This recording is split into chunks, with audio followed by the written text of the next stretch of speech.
Komisi untuk Orang Hilang dan Korban Tindak Kekerasan atau Kontras mendesak Polda Metro Jaya untuk memeriksa bekas Kepala Badan Intelijen Strategis TNI, Letnan Jenderal Yudi Abrimantio, serta Edi Sudarko dan Budi Haryanto Widi, dua terpidana dalam kasus penyiraman air keras terhadap Wakil Koordinator Kontras, Andri Yunus. Hal ini disampaikan Koordinator Kontras Dimas Bagus Arya saat mendatangi Polda Metro Jaya pada Rabu 17 Juni 2026. Dimas menghadiri pemeriksaan lanjutan terkait kasus penyiraman air keras terhadap Andri. Dimas menuturkan pemeriksaan terhadap mantan Kabais penting karena keempat terpidana yang dijatuhi vonis oleh Pengadilan Militer Jakarta merupakan anggota BAIS TNI.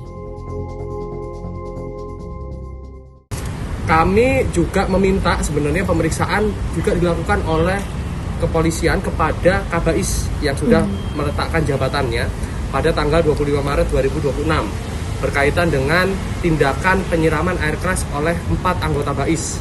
Karena dalam proses peradilan militer tidak pernah memanggil Kabais, Wakabais yang diganti, dan juga Dir-E yang itu berkaitan juga atau berkelindan dengan proses yang selama ini terjadi terkait dengan penyiraman air keras. Untuk membongkar apa? Untuk membongkar tindakan operasi yang juga kami dalilkan dalam temuan investigasi yang disampaikan oleh tim advokasi untuk demokrasi. Berdasarkan hasil investigasi yang dikumpulkan oleh tim advokasi untuk demokrasi, dalam operasi penyiraman air keras terhadap Andri ada lebih dari 4 pelaku. 4 pelaku sudah divonis di Pengadilan Militer Jakarta. Akan tetapi dari data CCTV yang sudah dikumpulkan dan hasil konstruksi serta rekonstruksi menggunakan open source intelijen, setidaknya ada 16 orang yang terlibat kasus ini. Berdasarkan data itulah, Kontras mendalilkan ada upaya percobaan pembunuhan berencana menggunakan KUHP pasal 459. Lalu ada juga percobaan dan tindak terorisme termasuk pendanaan terorisme yang terjadi yang dilakukan oleh pelaku. Namun yang paling krusial adalah menelisik potongan kamera pengawas CCTV. Itu karena dalam potongan CCTV tampak jelas ada pola koordinasi komunikasi yang sangat rapi oleh para pelaku.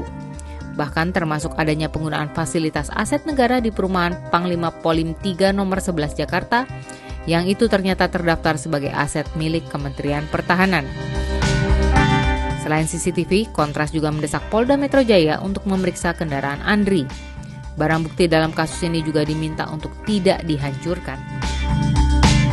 Kami tentu meminta gitu ya, bahkan sebelum adanya sidang replik kalau nggak salah, waktu itu sekitar tanggal 1 Juni atau 2 Juni ya, kami meminta dan juga menyerahkan surat terkait dengan permintaan supaya tidak melakukan perusakan atau penghancuran barang bukti pasca vonis gitu ya.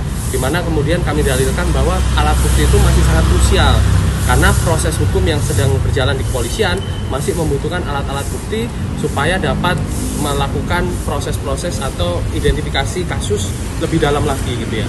Nah, kemarin yang kami dapat infonya, beberapa alat bukti yang dimusnahkan itu nggak semuanya gitu ya. Ada beberapa barang-barang dari korban yang dikembalikan. Lalu yang dimusnahkan itu kalau nggak salah ada tumbler, lalu alat atau wadah yang dipakai untuk air aki, sama satu lagi itu kalau nggak salah ingat itu adalah kayak semacam potongan video sebelum kemudian pelaku melakukan aksi penyiraman air keras.